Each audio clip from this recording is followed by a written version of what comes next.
말씀은 먼저 창세기 1장 2절과 3절 그리고 마태복음 4장 12절에서 17절 말씀 두 군데 말씀을 우리가 함께 보도록 하겠습니다.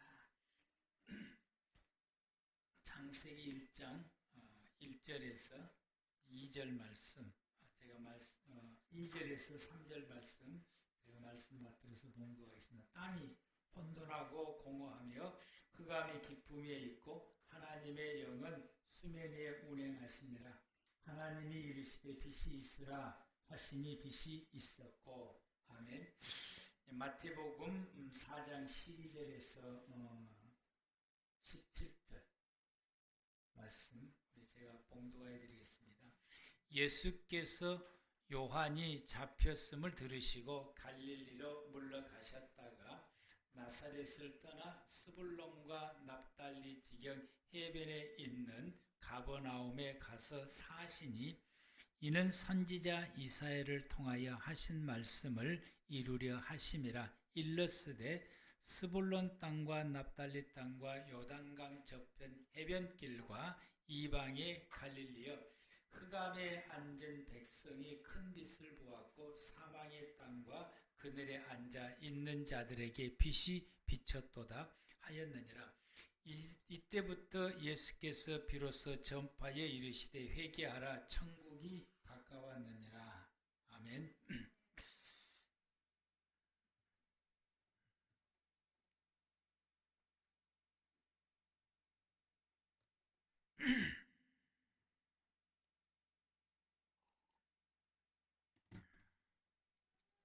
이 시간에는 우리 중고등부 청년들 나오셔서 찬양해 주시겠습니다.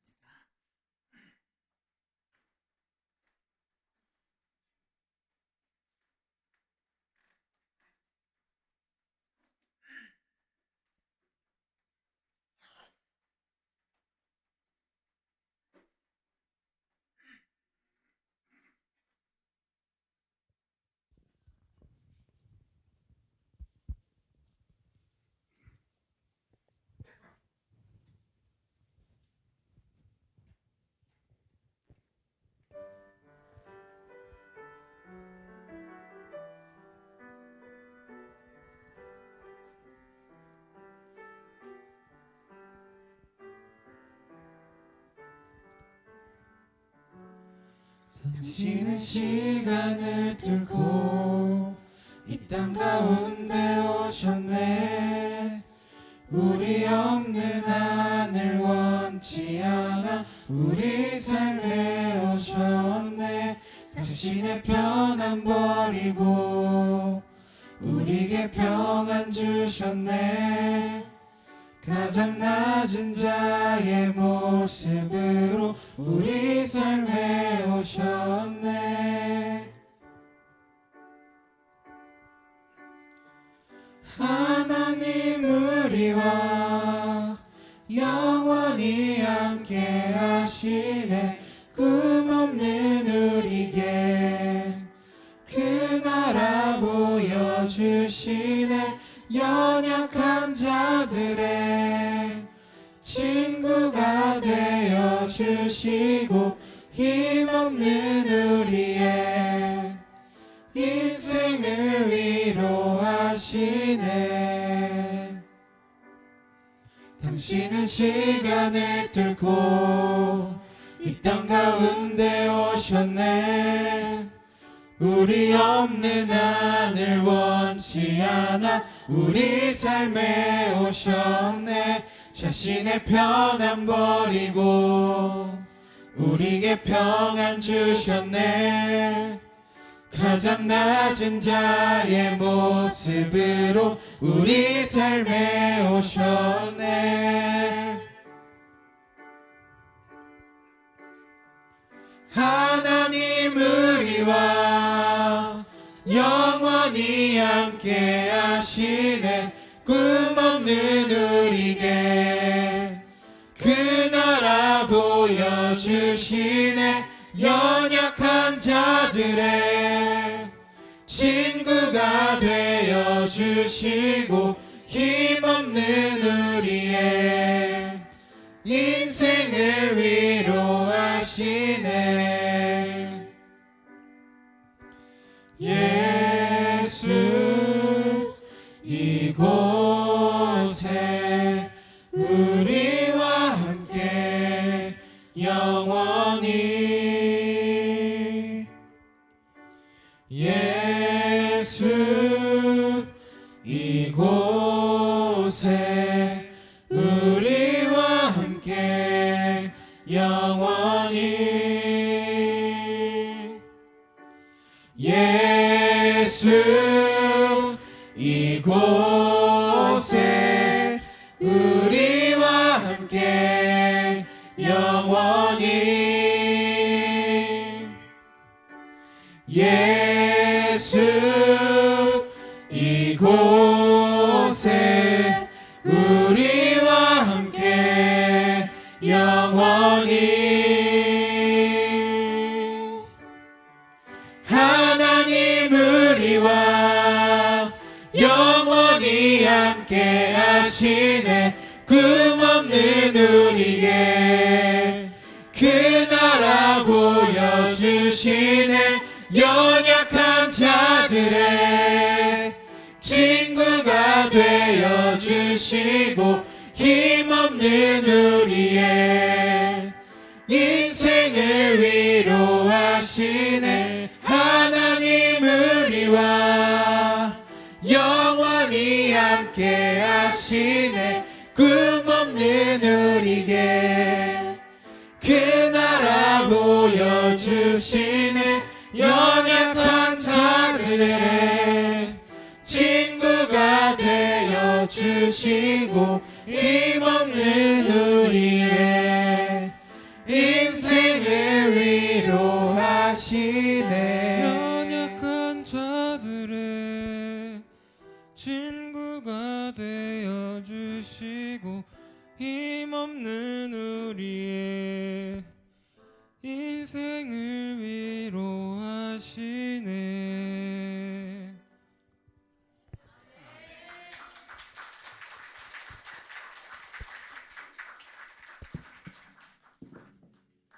우리 이 중고등부하고 청년들이 찬양을 할 때에, 찬양 인도할 때에 우리 기존의 찬양단들이 찬양하는 것보다 여러분들이 호응도가 훨씬 좋으시더라고요.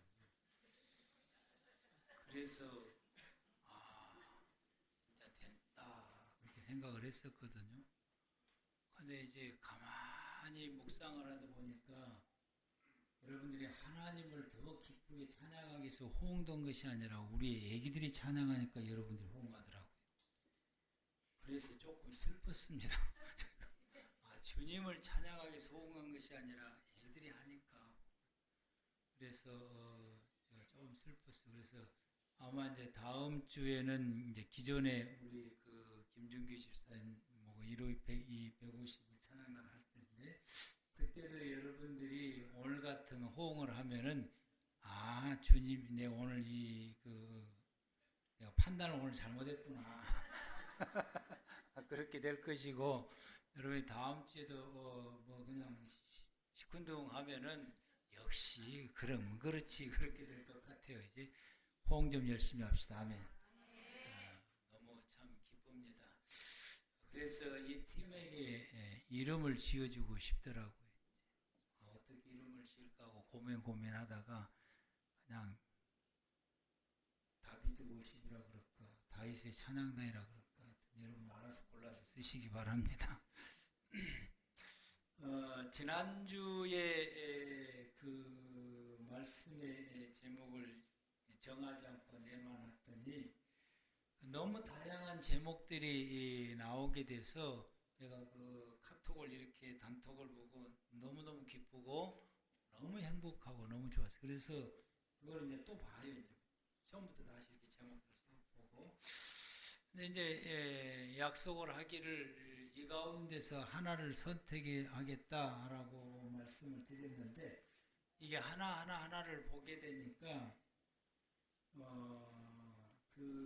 여러분들이 지난주 말씀을 받고서 그것을 함축해서 여러분의 그 신앙의 고백으로 이 제목들을 정해 놨기 때문에 이것이 우열을 정한다라고 하는 것이 참 어리석은 일 중에 하나구나라고 하는 것을 깨닫게 됐고, 그래서 여러분의 제목 하나하나를 읽을 때마다 여러분의 그 믿음의 고백이 내 마음속에 와닿게 되니까 얼마나 행복하고 또 이 감격하게 되고 감동이 되어지게 돼서 어제는 이걸 다시 보면서 하나 정해야 되겠다. 아, 이게 참 어리석은 일 중에 하나구나 라고 그래서 정하지를 않고 그 모든 여러분의 정하는 것을 하나를 다 받게 됐습니다.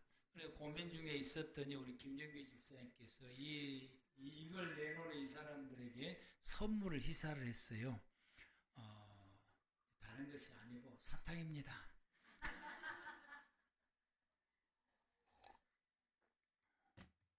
그 뒤에 보면은 안 쏟았죠. 봉지치아만 있을 거예요. 거기서 내 먹어야 돼.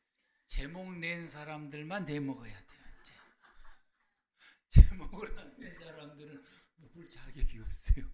제목 낸 사람들만 내 드시기 바랍니다. 내가 좀 잘하는 다른 사람보다 더 잘 지었다라고 생각하신 분은 하나 더 먹어도 됩니다. 아무튼 많이 드시길 바랍니다. 여러분 정말 감사합니다. 너무너무 감사하고 이 제목을 보고 제가 너무너무 행복했습니다. 그래서 오늘 또 그럴까 하다가 또 이것이 자주 그러면 또 이게 별로 좋은 게 아니니까, 그래서 오늘 말씀의 제목은 다시 은혜의 삶으로. 우리가 이제 성경 말씀을 제가 두 곳의 말씀을 보게 됐습니다. 창세기 1장 1절에서 2절 말씀과 그리고 마태복음 4장 이 말씀, 이 두 곳의 이 말씀을 제가 보게 됐는데요. 창세기 1장 2절 말씀은 그 말씀 그대로 땅이 혼돈하고 공함이 흑암이 깊음에 있는 이 상태, 근데 그 상태 가운데 있는 이 땅에 하나님의 영은 수면에 운행하시다. 지구의 상태를 말하고 있습니다. 지구의 저 상태가 현재 우리가 살고 있는 이 지구의 상태는 아니다라고. 저 상태는 어떤 상태일까라는 것을 보게 되니까 우주 행성 중에서 비유할 수 있다고 한다면 지구 외에는 전부가 다 황량하기 때문에, 우리가 가장 가까운 화성만 하더라도 아무것도 살지 않는 황량한 이런 곳이기 때문에 지구가 하나님께서 새롭게 짓기 전에는 저랬다라고, 화성처럼 저런 모습 가운데 있는데, 이제는 이러한 지구를 하나님께서 현재 우리가 살고 있는 이 생명이 넘치고 아름답고, 그래서 우리가 동영상 같은 데서 우주 밖에서 지구를 찍어놓은 사진들을 보게 되면은 다른 별들과는 차원이 다르게 칼라로 되어 있고 정말 아름답고 이런 그 어떤 행성보다도 가장 아름다운 이런 모습과, 그리고 풍부하고 생명이 살기에 최적화되어 있고 먹을 것이 풍부해서 그 안에 있는 모든 생명들이 풍성하게 먹고 살아갈 수 있고도 나눔이 되는 이런 놀라운 이 지구로 하나님께서 창조해 주셔서 그걸 저와 여러분에게 주었고 우리가 이곳에서 살 수 있게 되었다라고 말씀하십니다. 이런 상태에 있는 이 지구의 이 상태를 예수님께서는 그것을 영적으로 말씀하신 것이 마태복음 말씀입니다. 마태복음 4장 이 말씀이 그 말씀인 것입니다. 그래서 마태복음 4장 13절 말씀부터 보면 예수님께서 나사렛 떠나서 스불론과 납달리 지경 해변에 있는 가버나움에 가서 사셨다라고 말하고, 그 다음 구절을 보게 되면 그렇게 하신 것이 선지자가 예언했던 그 말씀을 이루려고 하신 것이다 라고 말씀하시고, 15절에서는 말씀하시기를 이 땅에 대해서 주님 말씀하시기를 스불론 땅과 납달리 땅과 요단강 저편 해변길과 그리고 이방의 갈릴리여 이곳은 흑암에 앉은 백성이다라고 말하게 되고 그리고 이 땅을 사망과 그늘에 앉아 있는 땅이다라고 했고 이곳에 예수님이 오신 것에 대해서 빛이 비쳤다라고 말씀을 이곳에 예수님이 오셔서 이 갈릴리 지역 가버나움에서 생활하는 이것을 그 지역 전체를 이렇게 표현하고 있는데 그곳을 주님이 오셔서 거기서 생활하게 되니까 이 성경에서 말씀하시기를 빛이 비쳤다. 즉 창세기 2장 3절 말씀처럼 하나님의 빛이 그 가운데서 임했다라고 말씀을 하게 됩니다. 그래서 다시 창세기 1장으로 돌아가게 되면 이 2장의 이 지구의 상태가 3절부터서 창조가 되기 시작해서 마지막 절까지 창조됨으로 통하여서 이 지구가 이처럼 아름답고 새로운 이 지구로 재탄생되는 모습을 보게 됩니다. 이러는 것처럼 예수님께서 마태복음 4장 13절에서 17절 이 말씀 속에서 우리 주님께서 말씀하신 것은 마치 이 지구가 재창조되기 전에 지구가 혼돈하고 공하고 흑암이 기쁨이 있는 것처럼 예수님께서는 이 갈릴리 지역을 향하여서 주님이 말씀하시기를 마치 그들의 영적인 상태로 비유해서 말씀을 하시게 됩니다. 영적으로 흑암과 사망에 있는 사람들의 그 상태를 예수님께서 말씀을 하시게 됩니다. 지구가 이와 같이 공허하고 혼돈 흑암이 깊이 있는 그곳에 하나님의 신, 하나님의 영이 그 가운데 운행하시며 함께 하셨던 것처럼 예수님께서 이런 영적으로 흑암과 혼돈과 사망에 있는 상태는 이곳에 예수님께서 가버나움에 거주하게 되심으로 마치 하나님의 신이 수면에 운행하신 것처럼 예수님께서 이 상태 있는 이곳에 함께 계신다라고 하는 이 말씀이 바로 창세기 1장 2절 말씀을 비유해서 성취하시는 말씀이다 라고 하는 것입니다.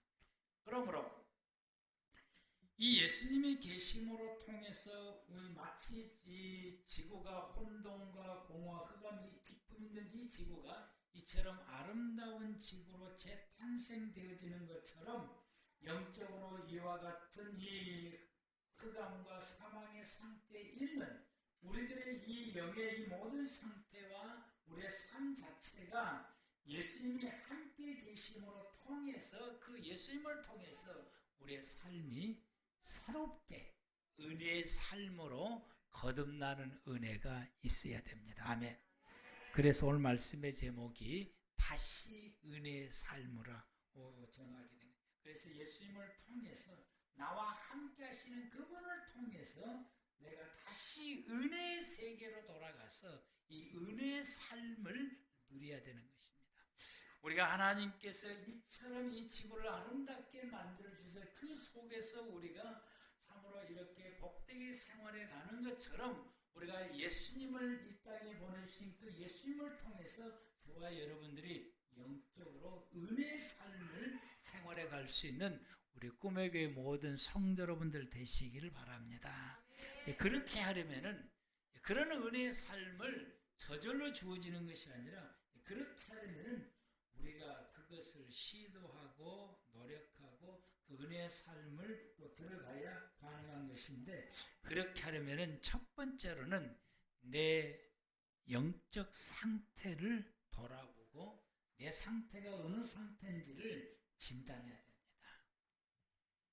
내가 어느 정도 허물어져 있는지 내 영이 내 심령이 내 삶이 내가 하나님의 말씀대로 살아가는 그 삶이 어느 정도까지 허물어져 있는 상태인지를 우리가 봐야 되는 것입니다. 그래서 우리가 볼 때에 우리가 보편적으로는 그 0점, 제로 상태가 기본이라고 본다고 한다면은 이 기본에서 내 허물어져 있는 것이 기본에서 마이너스가 되는 것이죠. 이제 세워져 가는 것은 0.25의 플러스가 되는 것이고, 그래서 내가 어느 정도 세워져 있는지를 보는 것이 아니라 내가 어느 정도 허물어져 있는지를 봐야 되는 것이죠. 그래서 허물어져 있는 것이 마이너스 10 정도 되면은 금방 회복이 되는 것입니다. 그런데 마이너스 한 뭐 30이나 50이나 그 밑에까지 더 내려가게 되어지게 되면은 이것을 다시 이렇게 세워서 한 50 정도 내려가는 사람이 다시 이렇게 세워서 열심히 해서 회복을 했는데 한 30% 정도 회복을 했어요. 그래도 마이너스 20밖에 안 돼요. 근데 이분들은 이구동성으로 뭐라고 하냐면은 내가 얼마나 변화가 됐는데요. 얼마나 변화가 됐지. 근데 기본에서 볼 때 20이다라고 하는 거예요. 나는 얼마나 변화가 됐는데 우리 목사님 사모님은 왜 그러냐고 그렇게 꾸중을 해. 정말로 내가 피나는 노력에서 이렇게 변화가 됐고 내 자신을 볼 때 내가 내 자신을 볼 때 이렇게 변했는데 목사님하고 사모님은 왜 그것밖에 못하냐고 그렇게 나무네. 뭐 이게 여러분들이 아마 허탈감이 오기도 하고 실망도 되기도 하고 나를 미워해서 저런가 하기도 하고 여러분 아마 그럴 거예요. 그런데 기본에서 보니까 아직까지도 20%가 모자라니까 나무라는 겁니다. 여러분 이것을 제가 목포에서 교회에 있을 때 교인들에게 그때 경험을 해서 그렇게 나무랬더니 이분들이 하는 소리가 내가 목사님 사모님을 만났고 우리가 얼마나 변화됐는데 왜 그러세요? 우리 변화된 걸 좀 보세요. 그랬더니 내가 그분들이 변화된 걸 몰라요. 왜냐하면 처음부터 같이 신앙생활 하지 않았기 때문에 과거에 그분들을 몰라요. 그래서 그분들을 그 말을 듣고는 너무너무 한심해. 이분들이 도대체 과거에 어떻게 하나님 앞에 신앙생활을 얼마만큼 저물었던 말인가 라는 생각하니까 너무너무 기가 막히더라. 그때 제가 보았을 때에 이 제로의 상태를 봤을 때 그분들이 50 이하였으니까 그러니까 너무너무 기가 막힌 거예요. 그래서 여러분들이 내가 어느 정도 허물어져 있는지를 기억을 하셔야 돼요. 내가 열심히 해서 내 생각에는 내 깐에는 많이 회복이 됐다라고 말함에도 불구하고 목사님 사모님이 계속해서 나를 책망한다. 그러면 나가 아직 이 제로에 아직도 미치지를 못했구나 라고 하는 걸 여러분들이 깨닫고 그러면 어느 정도 무너져 있는가를 보셔야 되는 거예요. 말씀을 보면서 신앙의 선조들이 어떻게 신앙생활을 했는지를 성경을 보시고 그래서 이때 여러분들이 나를 보려면은 가장 중요한 것이 말씀을 봐야 돼요. 말씀을 볼 때에 하나님의 영이 임하셔서 내가 어느 정도 허물어져 있는 내 자신을 보게 되는 것입니다. 내가 얼마나 혼돈하고 공하고 어둠에 잡혀져 있는지 내가 참으로 혼돈하고 내가 참으로 공허함을 느끼고 기도에도 공허함을 느끼고 예배드려도 공허함을 느끼고 그리고 내가 사단에게 사로잡혀서 맨날 이 영적으로 이게 옳지 못한 일들을 우리가 행하고 있는 그래서 내가 이런 곳에 사로잡혀 있지는 않는지 나를 봐야만이 우리가 회복할 수가 있는 것입니다. 이런 것들을 봐야 되고 그리고 이 하나님의 거리가 있어요. 하나님과의 거리. 이 거룩이라고 하는 이 말, 하나님 앞에서 거룩이라고 하는 단어를 쓸 때에 그걸 거리로 표현을 하는 거예요. 거리. 그래서 그 거리를 표현하는 것이 성전을 통해서 거리를 표현하게 됩니다. 제 제사장은 지성소까지 갈 수 있어요. 그것은 극도의 거룩함이에요. 더 이상 거룩이 없어요. 하나님 바로 그 옆에까지 갔어요. 그 다음 단계가 제사장들이 제사장의 뜰까지 갈 수 있어요. 그 다음에 거룩의 거리를 말하는 거예요. 유대인의 남자는 유대인의 뜰까지 갈 수 있어요. 유대인의 여자인의 그 여인들은 유대인의 여인의 뜰까지 갈 수 있어요. 그건 성전의 지성색 그 성전의 기본적인 건물이라는 것이에요. 이방인으로서 예수를 믿는 사람들은 성전 뜰까지 올 수 있는 거예요. 그리고 예수를 믿지 않는, 하나님 믿지 않는 사람은 아예 성전에 들어오지도 못하고, 성전 뜰에도 들어오지를 못하게 돼. 그들의 있는 위치가 하나님과의 거리를 말하는 것입니다. 그래서 이 거리를 볼 때에 내가 하나님으로부터서 얼만큼 멀어져 있느냐라고 하는 거예요. 이 멀어져 있는 것만큼 내가 하나님과의 거룩함이 무너져 있다라고 하는 사실. 내가 하나님 앞에 내가 하나님과 같이 손잡고 있는지, 내가 그 품 안에 있는지, 아니면은 내가 한 10걸음 뒤떨어져 있는지, 아니면 건물 밖에 있는, 건물로 비유해서 건물 밖에 있는지, 아예 하나님은 서울 계시고 나는 저기 해남 땅끝에 있는 것인지, 아예 제주도까지 있는지, 외국에 나가 있는지, 여러분 하나님과의 거리를 내가 하나님과의 거리를 진단해 봐야 되는 거죠. 내 생활 속에, 내 믿음의 생활 속에서 하나님의 말씀을 견주어 봤을 때 얼마만큼 내가 어긋나 있는 것인지, 내가 성도로서의 말하는 것이 하나님 앞에서 믿음에 말하는 것이 내가 얼만큼 어긋나게 말하고 있고, 어긋나게 행동하고 있고, 어긋나게 내가 생활해, 하나님이 말하는 것에 그 뜻에 내가 얼만큼 어긋나 있는지를 진단할 필요가 있습니다. 그래서 내가 왜 이렇게 됐을까? 내가 왜 이렇게 됐을까라고까지 하면은 모든 사람들은 내가 이렇게 된 거에 대해서는 꼭 다른 사람에서 찾으려고 그래요. 성경은 그렇게 말씀하지 않으십니다. 이렇게 되어졌을 때에 하나님께서 이 아담을 부르셔서 너 왜 선악과 먹었냐 그랬더니, 이 아담은 그것을 원인을 사라에게서 다른 사람에게 찾았어요. 그랬더니 하나님이 말씀하시기를 사라에서 찾는 것이 아니라 내가 너에게 먹지 말라고 한 선악과를 왜 너는 먹었냐고 아담에게서 찾습니다. 하나님은 원인을 내게서 찾아요. 그러므로 우리는 내가 이렇게 된 것을, 그 원인을 내 자신에게서 찾아야 됩니다. 아멘. 이것이 회개의 첫 단계인 거예요. 내 자신에게서 찾아야 되는 것입니다. 그리고 이것을 찾게 되면은 그 다음에 여러분들이 이런 모든 것을 딱 찾게 되면은 따라온 것이 부끄러움이 와요. 그래서 얼굴 들고 살 수가 없어. 얼굴 들고 살 수도 없고, 얼굴 들고 교회 갈 수도 없고, 얼굴 들고 목사님 볼 수도 없고, 사모님 볼 수도 없고, 우리 성도님들 볼 수도 없고, 얼굴 들고 볼 수도 없어요. 이렇게 되게 되면은 어떻게 되게 되냐면은 가룟 유다 꼴 나는 거예요. 가룟 유다가 얼굴 들고 볼 수가 없었어. 그래서 가서 죽어본 겁니다. 가룟 유다.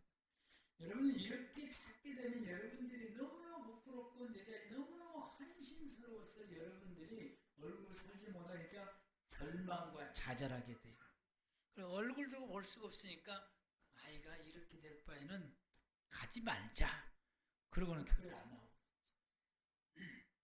그런데 성경은 우리에게 뭐라고 말씀하시냐면, 이 단계에 와서 도저히 부끄럽고 얼굴 들 수가 없을 이때에, 그래서 절망과 좌절감이 올 때에 어떻게 내가 이것을 해보게 될 것인지가 캄캄할 때에, 그때 여러분 하나님을 바라보시길 바랍니다. 아멘.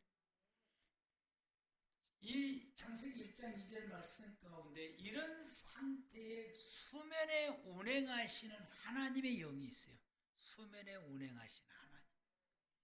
이런 상태에 예수님께서 오셔서 그냥 거기에 머물러 계셨어요. 가버나움에서 사시니 그런 거예요. 그냥 거기서 머물러서 사신 것이. 이렇게 죄를 짓고 난 아담이 이 선악과를 먹고 죄를 짓고 있을 때에 그가 어떻게 하지를 못해서 그냥 이 자기의 부끄러운 모습이 드러나고 보여지게 되니까 이걸 감추려고 무화과 잎으로 끊임없이 옷을 만들어 입으면도 불구하게 바스러지게 되니까 어떻게 하지 못 발버둥칠 때에 주님이 찾아오셨어요. 아담아 아담아 부르시면서 찾아오셨어요. 우리가 이 나를 진단하고 너무너무 이것을 보고 내 한심한 내 자신을 보고 우리가 정말로 내 자신이 부끄럽고 어떻게 해야 될지를 모르고 절망과 좌절하고 있을 때 그 주님이 찾아오시게 됩니다. 그러므로 나에게 찾아오셔서 나를 위해서 십자가에서 죽으신 그 예수님을 우리가 바라봐야 되는 것이요. 아멘. 그 예수님 바로 수면에 운행하시는 그 하나님의 영은 창조주십니다. 다시금 십자가에서 지신 예수님께서는 나를 구원해 주시는 구원자이신 것입니다. 내 삶 가운데 찾아오시고 그래서 나와 함께 하시고 나를 위해서 고난을 당하시고 고통을 당하시고 나를 위해 십자가를 지시고 그리고 다시 사셔서 나와 함께 하시는 그분을 바라보셔야 됩니다. 아멘. 예수 바라보셔야 돼요. 그래야 우리가 다시 은혜의 삶으로 들어갈 수 있어요. 가룟 유다는 그 예수님을 바라보지를 못했고 베드로는 예수님을 바라본 거죠. 그래서 다시 은혜의 삶에 들어가서 그가 참으로 기독교 역사 가운데 가장 모범적인 하나님의 사자가 된 것입니다. 사도 중에 으뜸의 사자가 된 것입니다. 그래서 우리가 그분을 바라보세요. 내 곁에 계신 그분.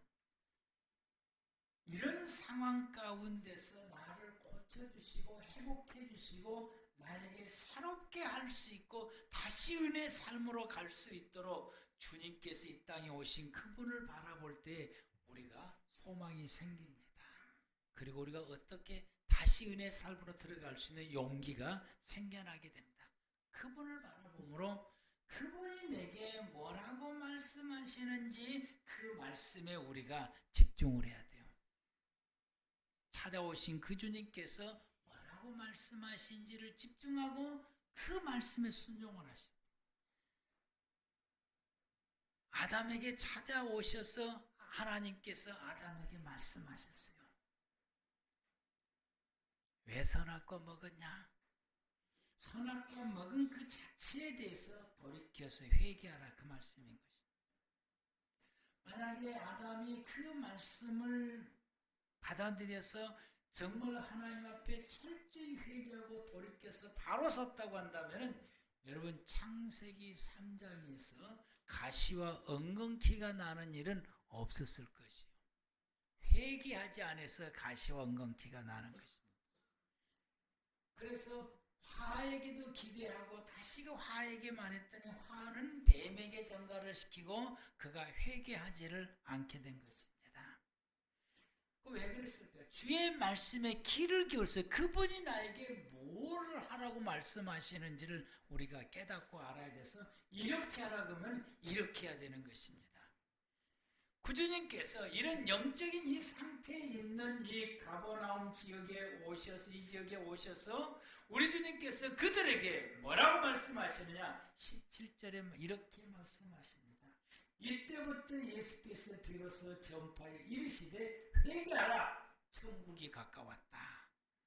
너가 회복해서 다시금 은혜의 삶 하나님과 함께하는 은혜의 삶을 살아가려면 회개하라 말씀합니다.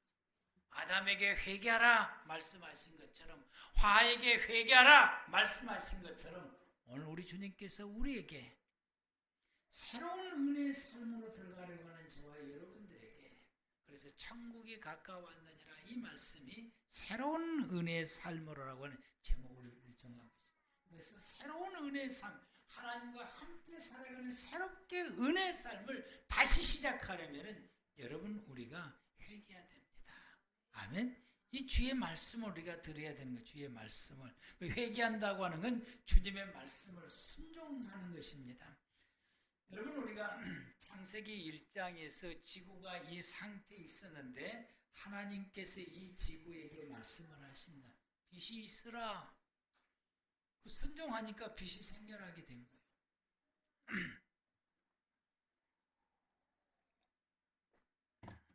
하늘을 향해서 하나님 말씀하십니다. 궁창의 위의 물과 궁창의 아래 물로 나누라.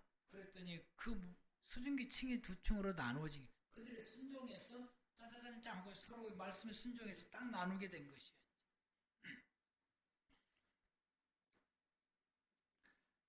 그리고는 하나님께서 이 바다인지 육지인지 이게 구분이 안 되는 이 지구 상태를 주님께서 말씀하시기를 물은 한 곳에 모이게 되고 그래서 육지가 드러나라, 묻히 드러나라라고 말씀하시니까 그냥 물이 그대로 순종을 하는 거예요.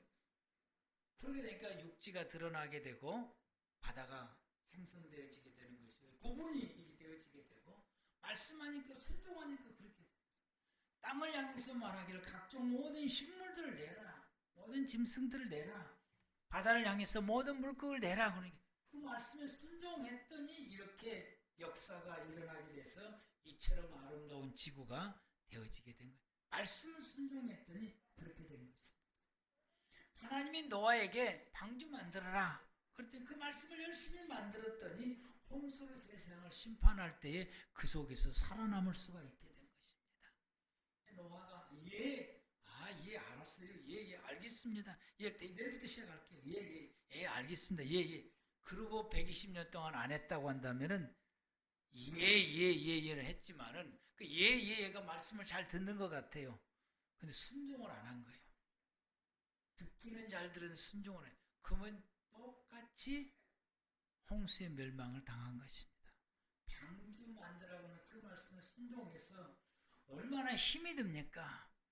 그 큰 배, 상상을 초월하는 그 큰 배, 요즘 기계로 갖고 만들어도 그 큰 배를 만들기가 힘든데 이 길이가 100m가 넘어가게 되고 넓이가 60m가 넘어가는 이 거대한 배를 요즘 이게 그 거제에서 만들 때도 기계로 만들어도 그게 힘이 든데 손으로 만드니까 그게 얼마나 힘이 들었겠어요.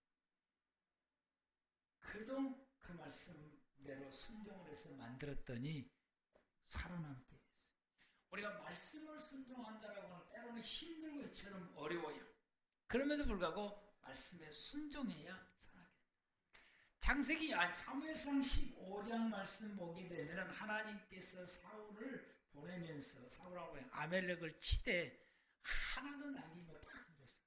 왕부터 시작해서 백성들까지 다 쳐서 죽이고 짐승들도 다 멸해. 그 땅에 생명 있는 것은 아말렉이 생명 있는 것은 사람이든 짐승이든 다 쳐 죽이라. 왜냐하면 너희가 광야에서 있을 때 아말렉이 광야에 있을 때 남자들이 전투에 나갔을 때에 그때를 틈을 타서 들어와서 여자고 남자고 어린아이를 싹 잡아가게 돼. 이게 하나님의 자존심을 상하게 하는 거죠. 그래서 그들을 치라고 말씀을 했어요. 근데 사울 왕이 왕 살려가지고 데리고 왔고 짐승들 가운데서 쏙 보고는 빽빽 마른 것은 그거 다 죽여. 근데 살찌고 오동통한 것은 야 그거 가지고 가자. 그리고 가지고 왔어요. 사울과 만났을 때에 이 사무엘이 내가 하나님 시킨 대로 다 했습니다. 그랬더니 사무엘이 하는 말이 저 들리는 짐승의 소리는 뭡니까? 그래서 하나님께서 주셨던 말씀을 그에게 선포를 하게 됩니다. 그랬더니 사울 왕이 사무엘의 옷자락을 붙잡고 하는 말이 내가 잘못했다. 내가 죄를 지었다. 잘못했다. 그랬더니 사무엘이 그 말을 아예 듣지도 않고 가버렸어요. 왜 그랬을까요? 사무엘이 잘못되었다라고 하는 걸 깨닫게 되면 바로 돌아서서 그 모든 짐승들을 다 죽여야 됩니다. 왜? 하나님이 죽이라고 그랬으니까. 그게 회개예요. 하나님의 말씀을 내가 불순종했구나. 하나님께서 다 죽이라 했는데 내가 살려가지고 왔구나. 그리고 아간 왕도 내가 살려가지고 왔구나. 다 죽여야 되는. 그래서 그가 하나님 앞에 내가 잘못됐다. 회개한다. 내가 범죄했다. 라고 하게 되면은 그 고백과 동시에 군사들을 시켜서 그 모든 전리품들을 다 없애버려야 돼요. 이것이 진정한 회개인데 이걸 하지 않고 말로만 잘못했다 하고 그 모든 행동은 언행은 도로목 어쩌면 그것이 우리들의 생활인지를 모르겠어요. 우리가 주일날 와가지고 하나님 앞에 회개를 열심히 잘못했다 그런데 생활은 역시 여전히 똑같아요. 여러분, 그것은 진정한 회개가 아닙니다. 진정한 회개를 드릴 줄 알아야 돼요. 진짜. 그래서 우리가 돌이켜야 돼. 삶을 우리가 새로운 다시 은혜의 삶으로 돌아가려면은 우리의 삶을 진단해서, 그리고 그것이 후회가 되고 잘못된 걸 깨달았을 때 그걸 완전히 돌아서야 되는 거예요. 그 생활 다 던져버리고 다 돌아서서 예수님만 바라보고 나아가서 그분이 내게 주시는 그 말씀에 온전히 순종해서 나아가게 됐을 때에 우리는 다시금 은혜의 삶을 살아갈 수가 있게 됩니다. 예수님께서 순종함으로 우리의 구원의 길을 열어주신 것처럼, 노아가 순종해서 그의 가족이 구원받은 것처럼, 지구가 순종해서 이런 아름다운 지구가 창조되었던 것처럼, 저와 여러분들이 우리 내 삶 자체를 진단해서 거기에서 회개하여 돌이켜서 주의 말씀을 순종할 때 다시 우리는 하나님과 함께 사는 은혜의 삶을 살 수가 있게 됩니다. 오늘 시간 저와 여러분들이 이 은혜의 삶을 다시 한번 힘입기 위해서 예수님의 그 구속하신 은혜를 우리가 다시 한번 더 깨닫게 되고, 그 은혜 속에서 들어가기 위해서 지금부터 성찬 예식을 거행하도록 하겠습니다.